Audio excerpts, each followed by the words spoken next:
I'm Tony Fast, and my family's been blessed to be able to farm in Montana for over 100 years now. A lot has changed in those 100 years, and it wouldn't be possible without the great team we have and blessings from our Savior Jesus Christ. Alright, so like I promised, I'm going to give you guys the rundown on this 80-foot SeedMaster. Especially for you, Carrie and Finnick. You guys wanted to see how this thing works. So at the heart of this drill, biggest selling point on this drill to us was this packer wheel. That's a gauge wheel that will keep the seed depth consistent all the way across the drill. Every one of these shanks, these yellow shanks across the drill, is controlled by this hydraulic cylinder that will pull forward, pull this front fertilizer shank here forward, and that's what pulls the knives into the ground. And this one back here is a seed knife. So that's the big benefit of this setup, is really contours the ground well. That packer tire keeps everything exactly the same depth. So this big square tank up top here, the front one, is what holds our seed. It's a 305 bushel tank, and it has a meter box that has like 16 different shanks. So this is one from 16 on the left hand side of the drill. Each one of these has a tube that goes to that fertilizer knife, or to that seed knife out on the shank. So when this turns, it drops the seed in, and it's a Venturi system that sucks that, or blows that air, blows that seed down to the fertilizer and seed knives. If you see this little air cylinder right there, that silver one, that will use an air system, and that will disengage our seed box. So that will give us sectional control, so whenever we're going to overlap, that will shut off.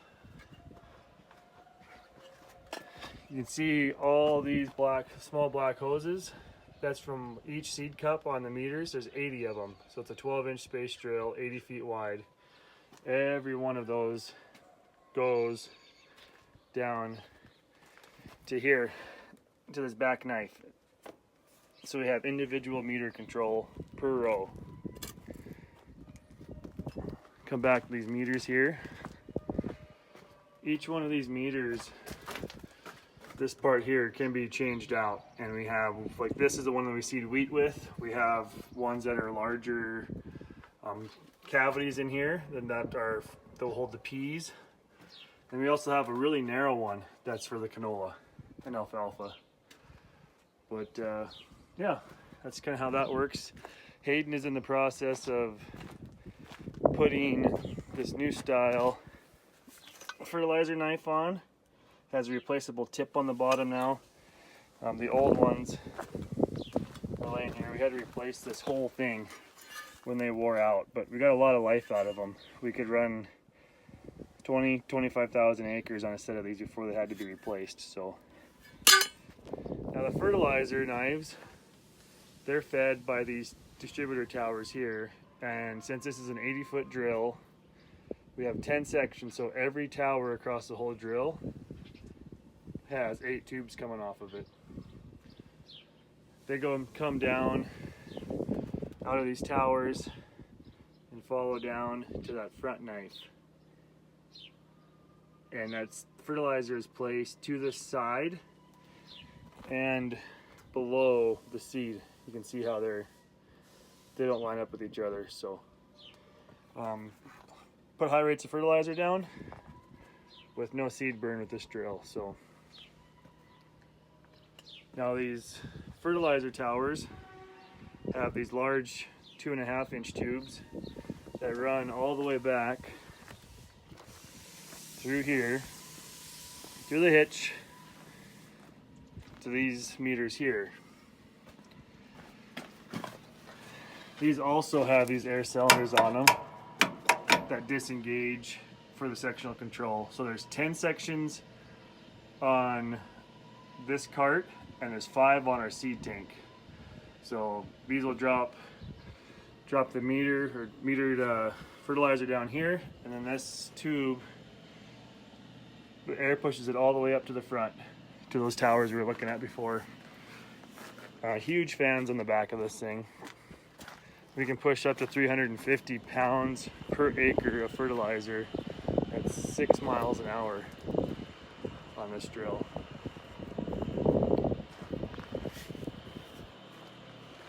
It's got a big conveyor on it. It will reach all 3 of these tanks as well as reach up to that onboard tank when we got the drill kind of, I call it jackknife, but turn sharp so you can drive a semi past here. So you'll see that when we're going in the field. But each compartment, 260 bushels on here, will hold roughly, depends on our density of our fertilizer, but we can put at least 46,000 pounds of fertilizer on. Oh yeah, and that's one other thing. Every one of these tanks has a load cell on it. So when we're filling the drill, we have a readout inside this box here that'll tell us what our pounds per each tank are, and it also displays on our monitor in the tractor. So we're able to know in real time what we have. It automatically will calibrate our seeding rate and our fertilizer rate. So that's really awesome. Saves us a lot of time that we don't have to do that on. That's a SeedMaster. Yeah, it's I'll try and get some cool footage when we're running, showing how the seed meters are running and all that kind of stuff. I don't think I'm going to be able to get any pictures of the seed actually dropping in the ground carry, but we will try our best. Figured I better add a few more things. I was working on editing the video and just thought there was more I should add to it. So there's a few other things about this drill that is really beneficial. There's a lot of cost savings with it. With the sectional control, we are down to somewhere around 3% overlap.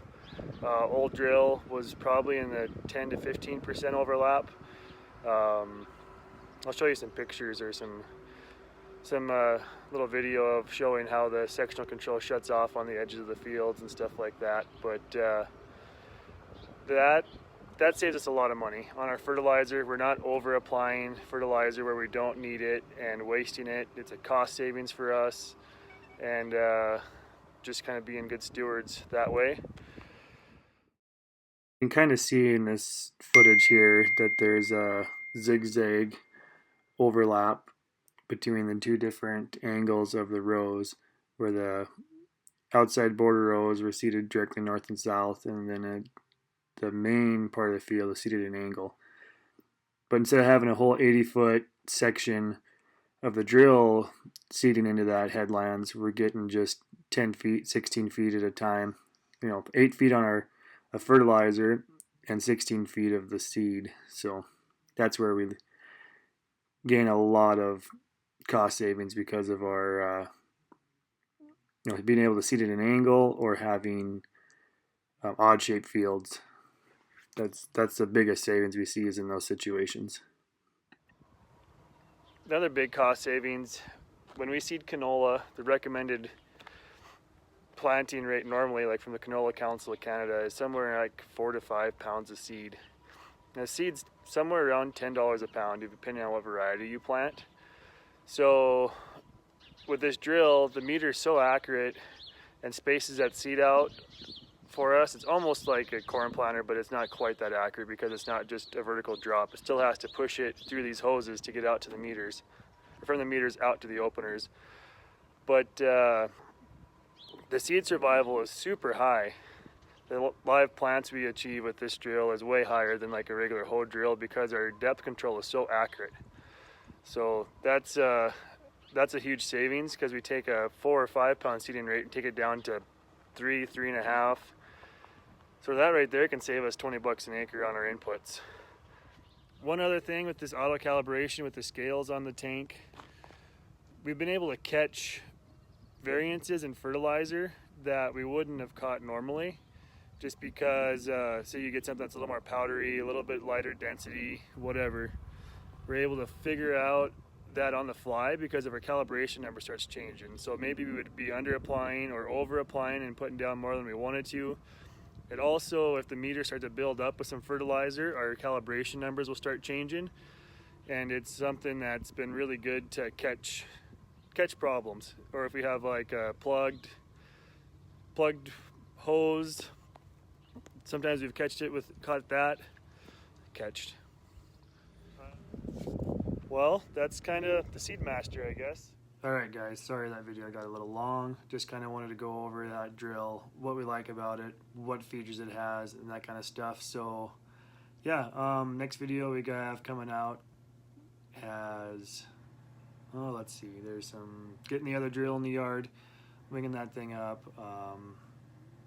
Seed treater is in the shop, getting that serviced.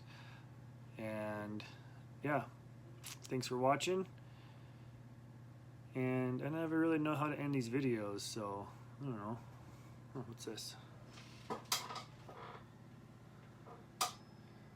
Kids art. Gotta love farm kids, right?